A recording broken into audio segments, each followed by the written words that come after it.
Hello everyone, कैसे आप सभी? आई होप कि अच्छे होंगे। तो आज हम देखेंगे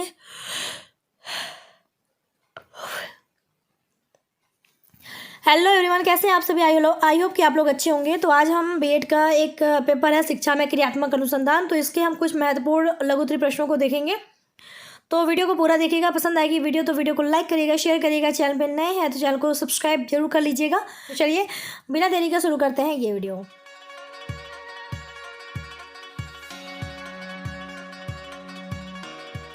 तो यहाँ पे जो हमारे प्रश्न है यहाँ पे मैं शेयर कर रही हूँ। पहला है कि व्यवहारिक यानी अप्लाइड अनुसंधान को परिभाषित कीजिए। अगर हम इस क्वेश्चन की बात करें तो जो महात्मा गांधी काशी विद्यापीठ के स्टूडेंट है तो वो अगर देखें तो उनके प्रीवियस ईयर में 2018 और 2019 के पेपर में ये पूछा हुआ है। सेकेंड क्वेश्चन है मौलिक अनुसंधान का उद्देश्य लिखिए व उसको परिभाषित कीजिए, और ये आपका 2017 और 2019 के MGKVP के पेपर में पूछा है। और तीसरा हमने क्वेश्चन रखा है यहाँ पे अनुसंधान को परिभाषित कीजिए, और ये MGKVP के 2017 के पेपर में पूछा है। तो काफ़ी इंपॉर्टेंट क्वेश्चन है, बार बार रिपीट होते हैं। अगर आप किसी अदर यूनिवर्सिटी के भी हैं तब भी आप देखेंगे तो ये एक ऐसे प्रश्न है, ये सारे जो कि आपको अगर आपका ये पेपर है तो आपको मिलेंगे ही। तो काफ़ी इंपॉर्टेंट प्रश्न है, तो सभी लोगों के लिए काफ़ी फ़ायदेमंद होने वाला है इस पेपर के लिए। तो चलिए अब हम एक एक करके प्रत्येक क्वेश्चन की तरफ बढ़ते हैं। तो हमारा जो पहला क्वेश्चन है कि व्यवहारिक अनुसंधान को परिभाषित कीजिए। तो यहाँ पे आप उत्तर में हेडिंग डालिएगा व्यवहारिक अनुसंधान। तो इसके बारे में हम एक एक पॉइंट को अच्छे से समझेंगे ताकि आपको आसानी से समझ में आ जाए। तो इसमें लिखेंगे कि व्यवहारिक अनुसंधान को व्यवहारिक अनुसंधान भी कहते हैं, तो इसका जो दूसरा नाम है वो व्यवहारिक अनुसंधान भी है। तो अगर आपसे क्वेश्चन में व्यवहारिक अनुसंधान भी पूछता है तो भी आपको कंफ्यूज नहीं होना है, आप समझ जाइएगा कि वो व्यवहारिक अनुसंधान को ही व्यवहारिक अनुसंधान जो है कहा जाता है। अब आगे है कि वह अनुसंधान जो किसी समस्या विशेष के समाधान के लिए किया जाता है वह व्यवहारिक अनुसंधान कहलाता है। अनुसंधान का मतलब क्या? खोज करना, यही तो होता है। और व्यवहारिक अनुसंधान जो है वो क्या है कि कोई एक समस्या है, ठीक है, कोई एक विशेष समस्या है, उसको दूर करने के लिए, उस समस्या का समाधान करने के लिए जो हम खोज करते हैं, जो हम अनुसंधान करते हैं, वो हम व्यवहारिक अनुसंधान उससे हम कहते हैं। ठीक है, यानी किसी समस्या विशेष का समाधान करने के लिए जो अनुसंधान होता है वो हमारा क्या कहलाता है? व्यवहारिक अनुसंधान। अब आगे इसी में है कि इस प्रकार के अनुसंधान में मौलिक बुनियादी सिद्धांतों और नियमों का प्रयोग करते हुए व्यवहारिक समस्या का समाधान करने का प्रयास किया जाता है। यानी देखिए एक चीज़ ध्यान रखिएगा, व्यवहारिक अनुसंधान, व्यवहारिक जो शब्द है वो हमें ये बताता है कि वो जो चीज़ें हैं ये वो हमारे जनरल लाइफ में है, यानी हमारे व्यवहार में वो चीज़ें हैं। और व्यवहार में है का क्या मतलब हो सकता है? जो हमारी जनरल लाइफ में, हमारी सामान्य लाइफ में हो रही हैं। तो हमारी जो नॉर्मल लाइफ में जो भी हमारी समस्याएं हैं उसको जो दूर करने का काम है, उसका, उन समस्याओं का समाधान करना जो है वही व्यवहारिक अनुसंधान कहलाता है। तो आपकी अगर लाइफ में यानी आपके व्यवहारिक जीवन में अगर कुछ समस्याएं हैं तो जो है हम उस समस्या का समाधान करते हैं, और उस समस्या के समाधान के लिए जो अनुसंधान होता है वो व्यवहारिक अनुसंधान है। और ये जो अनुसंधान है, इस अनुसंधान में जो है हम मौलिक जो बुनियादी सिद्धांत होते हैं, जो नियम होते हैं, हम उसका प्रयोग करते हैं ताकि हम उस व्यवहारिक समस्या का जो है समाधान कर पाएँ। ठीक है, तो ये चीज़ होता है हमारा व्यवहारिक अनुसंधान। अर्थात इस प्रकार के अनुसंधान के अंतर्गत व्यवहारिक समस्याओं का समाधान प्रस्तुत करते हैं। जैसा मैंने कहा कि व्यवहारिक का मतलब ये है जो हमारी जनरल लाइफ में समस्याएं हैं, जो हमारी व्यवहारिक जीवन की समस्याएं हैं, तो वो हमारी आती है व्यवहारिक अनुसंधान के अंतर्गत। तो इस प्रकार के अनुसंधान के अंतर्गत क्या आएगा? जो हमारी व्यवहारिक समस्याएं हैं उसका समाधान प्रस्तुत जो होता है वो इसी अनुसंधान के अंतर्गत आता है, यानी व्यवहारिक अनुसंधान के अंतर्गत। तो व्यवहारिक शब्द से आप आइडिया लगा लीजिएगा कि व्यवहारिक अनुसंधान में क्या होता है। अनुसंधान देखिए पहले क्यों होता है, इस चीज़ को समझिएगा। अनुसंधान हम किसी समस्या विशेष का समाधान करते हैं, उसके लिए हम जो अनुसंधान करते हैं वो हमारा हो गया अनुसंधान। अब वो समस्या विशेष हमारी जो व्यवहारिक जीवन से अगर रिलेटेड है तो वो हमारी व्यवहारिक जीवन की समस्याओं का जब हम समाधान करने का प्रयास करते हैं, उसके लिए जो हम अनुसंधान करते हैं वो क्या हो जाएगा? व्यवहारिक अनुसंधान। ठीक है, अब व्यवहारिक अनुसंधान का संबंध यथार्थ किसी मूर्त एवं अमूर्त दोनों स्थितियों से है, क्योंकि इसमें पूर्व में किए गए शोधों से संबंधित ज्ञान तथा उस पर आधारित सिद्धांत का प्रयोग जीवन की वास्तविक अथवा मूर्त जो दिखाई पड़ती है घटनाओं के संबंध में किया जाता है। यानी जो व्यवहारिक अनुसंधान होता है उसका संबंध देखिए मूर्त और अमूर्त, ठीक है, दोनों स्थितियों से होता है इसका संबंध। क्योंकि इसमें क्या होता है कि जैसे पहले यानी पूर्व में जो शोध किया गया होता है उससे संबंधित जो ज्ञान होते हैं या उस पर आधारित जो सिद्धांत होते हैं, हम उसका प्रयोग जो है हम वास्तविक जीवन में जो समस्याएं जो दिक्कतें हो रही हैं उसके संबंध में करते हैं, उसके समाधान में करते हैं। अथवा जो मूर्त जो दिखाई पड़ती है उन घटनाओं के संबंध में भी हम उन सिद्धांतों का उपयोग करते हैं, उन नियमों का उपयोग करते हैं। जैसे अब एग्जाम्पल के तौर पे हम ये मान लेते हैं कि एक जो है छोटा सा बच्चा है जिसको कि जो रो रहा है और पेरेंट्स को नहीं समझ में आ रहा है कि अभी वो उनका पहला बच्चा है, ये नए नए पेरेंट्स बने हैं, तो उनको नहीं समझ में आ रहा है कि बच्चे को किस तरह से हम काम डाउन करें, क्योंकि वो हो सकता है कि बहुत जल्दी परेशान हो जाए। लेकिन अगर हम बात करें कि अब सेम प्रॉब्लम अगर उस पेरेंट्स के सेकेंड बच्चे में अगर सेम कंडीशन की प्रॉब्लम आती है कि फिर वो बच्चा रो रहा है और पेरेंट्स को फिर ये उनको पहले उन्होंने एक्सपीरियंस कर लिया होता है, उन समस्याओं को उन्होंने समाधान कर लिया होता है, उससे संबंधित उनको ज्ञान हो जाता है कि ये क्यों हो रहा है, ऐसा क्यों हो रहा है, बच्चा क्यों रो रहा है। तो सेकेंड बच्चा जब होता है तो पेरेंट्स को काफ़ी हद तक सपोर्ट मिल जाता है, उनको काफ़ी नॉलेज हो जाता है उन परिस्थिति को हैंडल करने का। तो उन्होंने क्या करा कि जो पूर्व में जो संबंधित ज्ञान था उस ज्ञान का उन्होंने प्रयोग अपने वास्तविक जीवन में किया। तो व्यवहारिक अनुसंधान जो है वो इसीलिए कहा जाता है कि इसका जो संबंध है वो मूर्त या अमूर्त दोनों स्थितियों से होता है, और पूर्व में जो भी शोध किए गए होते हैं उसका जो है उपयोग हम लोग वास्तविक जीवन में वापस से कर सकते हैं, अपनी समस्याओं का समाधान कर सकते हैं उसकी हेल्प से। तो ये हमारी सारी चीज़ें जो है वो व्यवहारिक अनुसंधान के अंतर्गत आती हैं। अब जॉन डीवी ने कुछ बताया इसके बारे में कि व्यवहारिक अनुसंधान के बारे में, तो यहाँ पे आप वही लिखेंगे कि जॉन डीवी के अनुसार अधिकांश शैक्षिक अनुसंधान व्यवहारिक अनुसंधान के रूप में ही होते हैं। यानी ये जॉन डीवी का कथन था, क्योंकि शैक्षिक अनुसंधान जो है वहाँ पर भी जो शिक्षा से संबंधित जो भी अनुसंधान चल रही है तो उसे हम अपनी व्यवहारिक जीवन से कोरिलेट कर सकते हैं कि हमारी जनरल लाइफ में ये समस्याएं चल रही हैं। तो उसको उन्होंने कहा कि जो शैक्षिक अनुसंधान है वो क्या है, व्यवहारिक अनुसंधान के रूप में ही जो है शामिल होता है। तो यहाँ पर हमने व्यवहारिक अनुसंधान के बारे में देख लिया। तो ये हमारा क्वेश्चन यहाँ पे समाप्त हो जाता है। लघु उत्तरीय प्रश्न है तो आप बहुत ज़्यादा डिटेल में नहीं लिखना है, इतना जो भी इंपॉर्टेंट पॉइंट होते हैं वो आपको लिखना है, जो कि मैंने यहाँ पे आपको बता दिए। तो आई होप कि आपको व्यवहारिक अनुसंधान जो है समझ में आ गया होगा, काफ़ी ईजी है।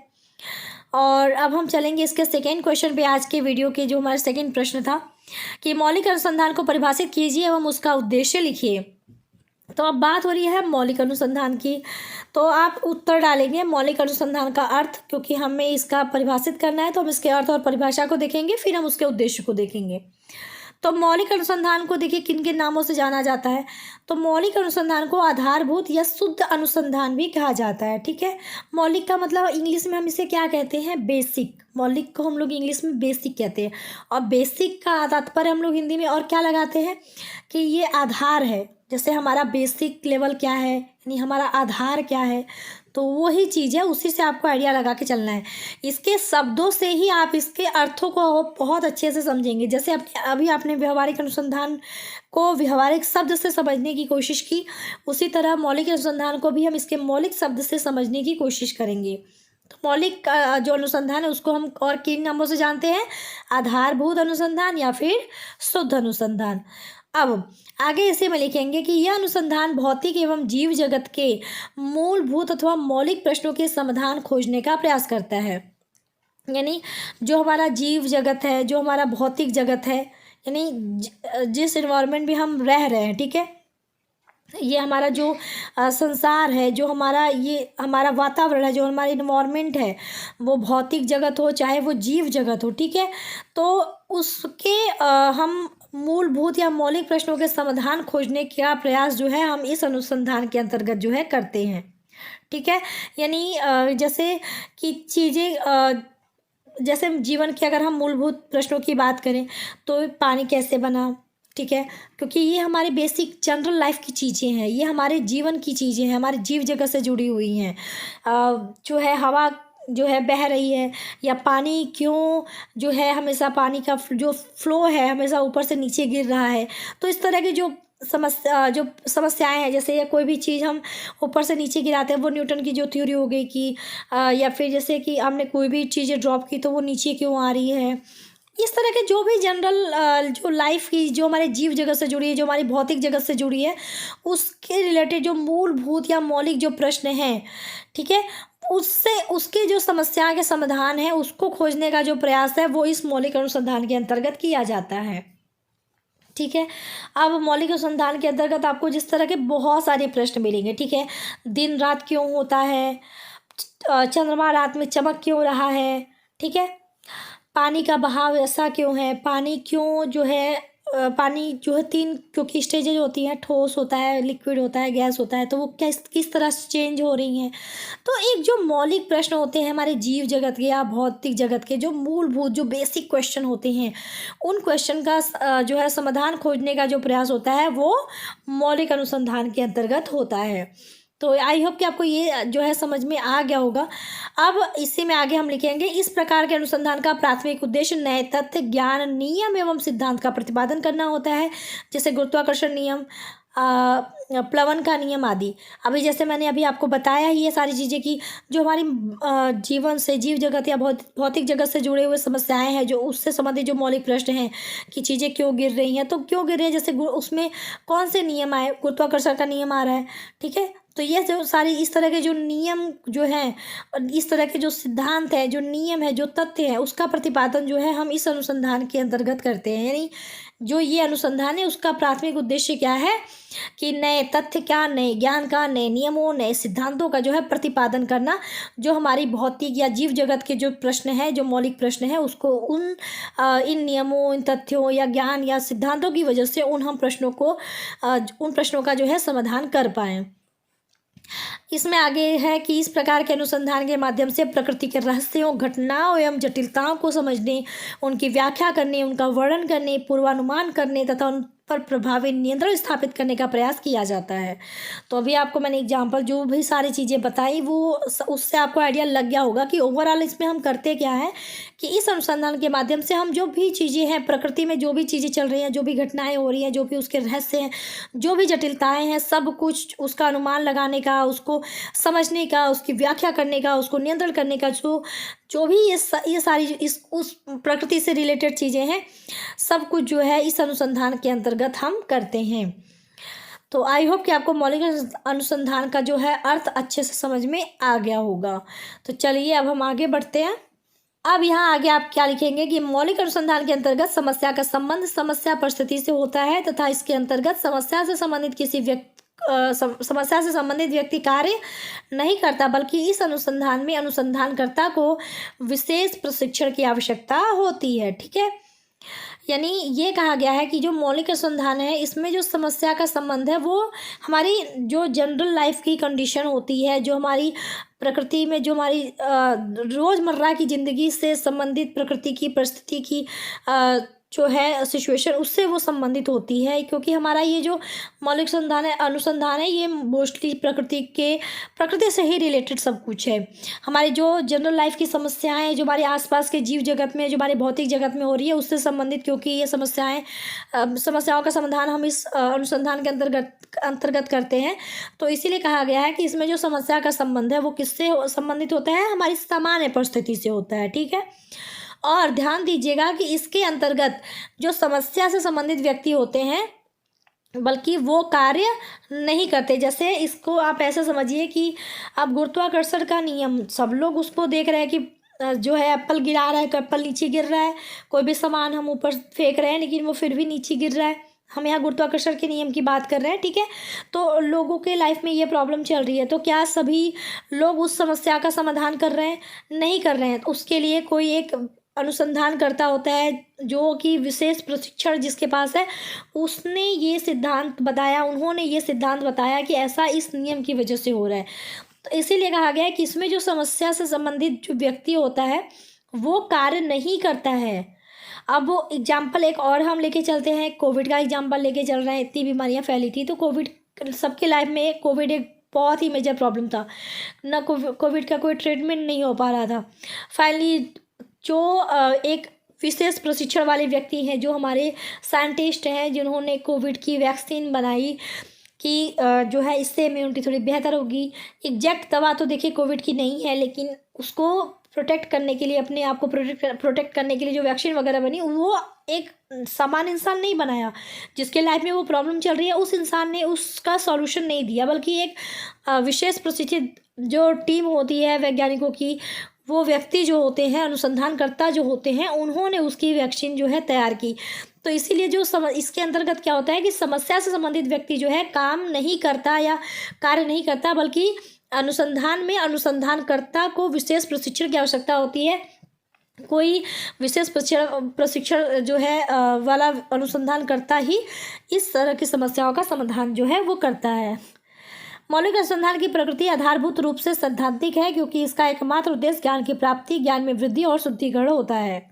यानी इसमें ये बताया गया है कि जो इसका मेन उद्देश्य होता है वो क्या है कि ज्ञान की प्राप्ति हो, ज्ञान में वृद्धि हो, ज्ञान में शुद्धिकरण हो, ताकि हम समस्याओं का जो है अच्छे से समाधान कर पाए।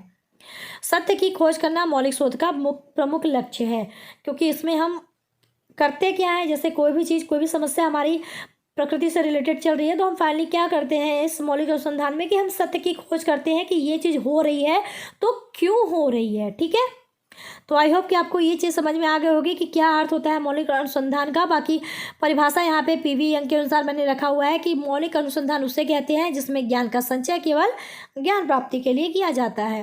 तो एक परिभाषा मैंने यहाँ पे रख दी है। तो आई होप कि आपको यहाँ तक सारी चीज़ें क्लियर हो गई होंगी। हमारा एक क्वेश्चन था मौलिक अनुसंधान का उद्देश्य।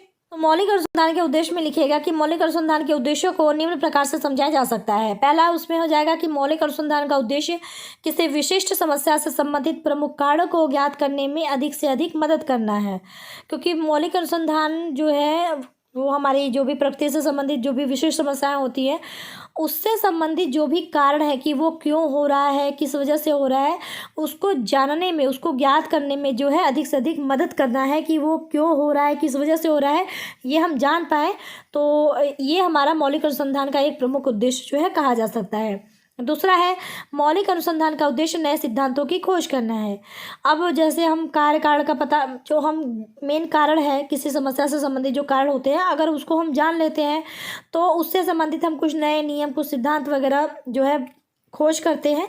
तो मौलिक अनुसंधान का जो उद्देश्य है वो क्या करना है, नए सिद्धांतों की खोज करना है, नए नियमों की खोज करना है, ताकि उस समस्या का जो है समाधान किया जा सके। तो ये भी एक उद्देश्य है। तीसरा है मौलिक अनुसंधान का उद्देश्य वैज्ञानिक पद्धतियों की सहायता से सामाजिक घटनाओं के कार्य कारण संबंधों को स्पष्ट करना है। यानी जो भी हमारी सामाजिक घटनाएं हो रही हैं, जो भी सामाजिक समस्याएं चल रही हैं, उसके क्या कार्य जो कारण हैं, उससे के संबंध में एक जो है वैज्ञानिक पद्धति की सहायता से हम उसको स्पष्ट कर पाते हैं। तो मौलिक अनुसंधान के एक प्रमुख हम उद्देश्य ये भी कह सकते हैं कि इसमें जो भी हम समस्याएं जो है सुलझाने का प्रयास करते हैं, जो भी उसके कारणों को जानने का प्रयास करते हैं, उसको हम हवा में नहीं करते, बल्कि हम मतलब ऐसा नहीं कि बेतुकी हम कोई भी रीजन उसको मान लेते हैं। इसमें बाकायदा हम लोग जो है वैज्ञानिक पद्धति का हेल्प लेते हैं, यानी वैज्ञानिक पद्धतियों की सहायता से हम उनके जो भी घटनाएं चल रही हैं उसके हम कारणों का पता लगाते हैं, और फिर बाद में हम उससे संबंधित जो है कुछ सुझाव भी प्रस्तुत करते हैं। तो ये मौलिक अनुसंधान का एक प्रमुख उद्देश्य हम कह सकते हैं। चौथा हमारा है मौलिक अनुसंधान का उद्देश्य ज्ञान का संचय करना है, क्योंकि इसमें हम समस्या को सुलझाने का प्रयास करते हैं। उसके लिए हम लोग जो है नई नई चीज़ें, नए नए तथ्य, नए नए ज्ञान जो है उसकी खोज करते हैं, नए नियम प्रतिपादित करते हैं, नए सिद्धांत बनाते हैं, नए नए ज्ञान हमें अर्जित करने का मौका मिलता है। तो उससे क्या होता है, ओवरऑल हमें ज्ञान का संचय भी हमारे अंदर होता है। तो एक उद्देश्य हम ये भी कह सकते हैं कि ये क्या करता है, ये ज्ञान का संचय भी करता है। तो ये 4 मैंने प्रमुख उद्देश्य यहाँ पे रखे हैं। अतः स्पष्ट है कि ये सभी मौलिक अनुसंधान के प्रमुख उद्देश्य हैं। तो आई होप कि आपको यहाँ तक मौलिक अनुसंधान का सारा पॉइंट जो है वो क्लियर हो गया होगा। अब हमारा लास्ट क्वेश्चन यानी थर्ड क्वेश्चन बचता है, चलिए उसको भी फटाफट देख लेते हैं।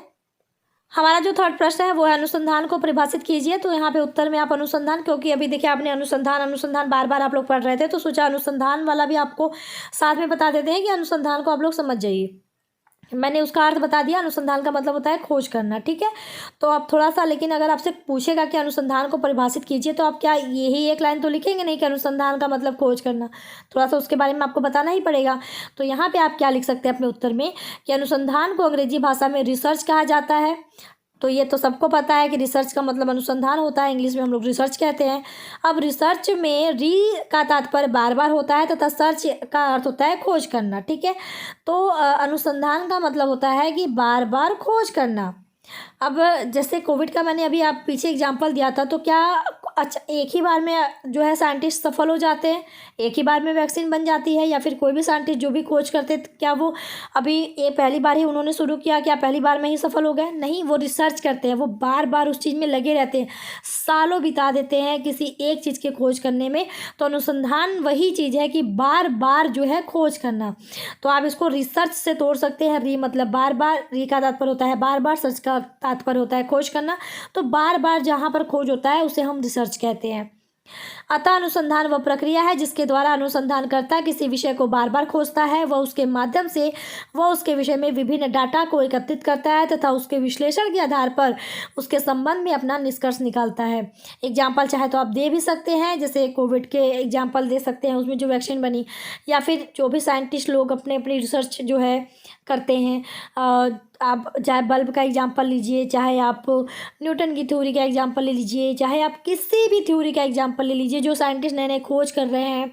कोई टेलीविज़न का कर रहा है, बना रहा है, कोई कुछ बना रहा है, कोई लाइट की बना रहा है, कुछ कुछ कोई कंप्यूटर के लिए मेहनत करी, या फाइनली उन्होंने एक कंप्यूटर बनाई।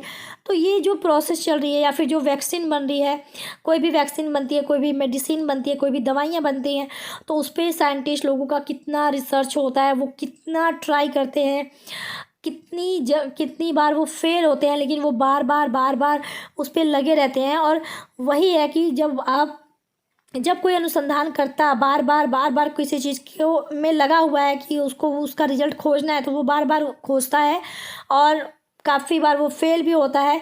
लेकिन पूरी जर्नी के अंतर्गत वो सबसे पहले क्या करता है कि बार बार जो भी वो उस प्रयास को करता रहता है, तो उसके दौरान वो जो भी डाटा होता है उसको वो एकत्र करता रहता है कि ये करने पर ये हुआ, ये करने पर ये हुआ, और फाइनली जो है उसको उसका रिजल्ट मिल जाता है। तो इसमें वही चीज़ है कि अनुसंधानकर्ता किस तरह अनुसंधान जो है वो क्या है कि एक प्रक्रिया है। इसमें क्या होता है कि अनुसंधानकर्ता बार बार चीज़ों को खोजता है, या फिर मेहनत करता है, किसी चीज़ पर लगा रहता है बार बार, और उसके माध्यम से वो क्या करता है कि जो भी उस विषय से संबंधित जिस पर कि वो खोज कर रहा है, कुछ डाटा भी इकट्ठा होगा। हर प्रयास में वो कुछ ना कुछ डाटा जो है एकत्रित करता रहता है, और फाइनली जो है विश्लेषण करता है, जो भी उसके पास डाटा एकत्र हो चुका होता है, और विश्लेषण के आधार पर उसके संबंध में वो फाइनली अपना जो है निष्कर्ष निकालता है। अर्थात अनुसंधान में किसी समस्या का वैज्ञानिक अन्वेषण सम्मिलित होता है, यानी इसमें हम जो भी काम करते हैं वो पूरी तरह वैज्ञानिक खोज पर आधारित होता है। और यह चीज़ यहाँ पे बताया गया है। बाकी आगे यहाँ पे है कि व्यापक अर्थ में अनुसंधान किसी भी क्षेत्र में ज्ञान की खोज करना या विधिवत गहन अन्वेषण करना होता है। यानी इसमें ओवरऑल हम कर क्या रहे हैं, हम ज्ञान की खोज ही तो कर रहे हैं, और किसी चीज़ के बारे में हम विधिवत गहन अन्वेषण करते हैं, विधिवत हम उसके बारे में जानकारी एकत्रित करते हैं। तो ये हमने अनुसंधान का यहाँ पे अर्थ देख लिया। अब चाहें तो अनुसंधान के कुछ प्रकार हैं, उसका नाम भी बता सकते हैं, क्योंकि लघुत्तरीय प्रश्न है तो बहुत डिटेल में नहीं जाइएगा, लेकिन आप चाहें तो ये बस ये बता सकते हैं कि अनुसंधान के कितने प्रकार होते हैं। तो लिख के आप लिखिएगा कि अनुसंधान के कई प्रकार होते हैं, जैसे मात्रात्मक अनुसंधान, गुणात्मक अनुसंधान, व्यवहारिक अनुसंधान, क्रियात्मक अनुसंधान, मौलिक अनुसंधान, ऐतिहासिक अनुसंधान इत्यादि। ठीक है, तो इस तरह से आप चाहें तो अपना ये जो है आंसर दे सकते हैं। तो यहाँ पे इस वीडियो को हम समाप्त करेंगे। हमारे तीनों क्वेश्चन हो गए। आई होप कि आपको तीनों क्वेश्चन समझ में आ गए होंगे। नहीं आए होंगे, कहीं पर डाउट होगा तो कमेंट बॉक्स ओपन है, कमेंट करके पूछ लीजिएगा। अब मैं टाइम टू टाइम जो है लाइव भी आती रहूँगी, ताकि आप लोग अपने क्वेश्चन जो है, अपने डाउट्स जो है वो पूछ सकें। तो चलिए मिलते हैं नेक्स्ट वीडियो में, तब तक के लिए टेक केयर, बाय बाय, जय हिंद।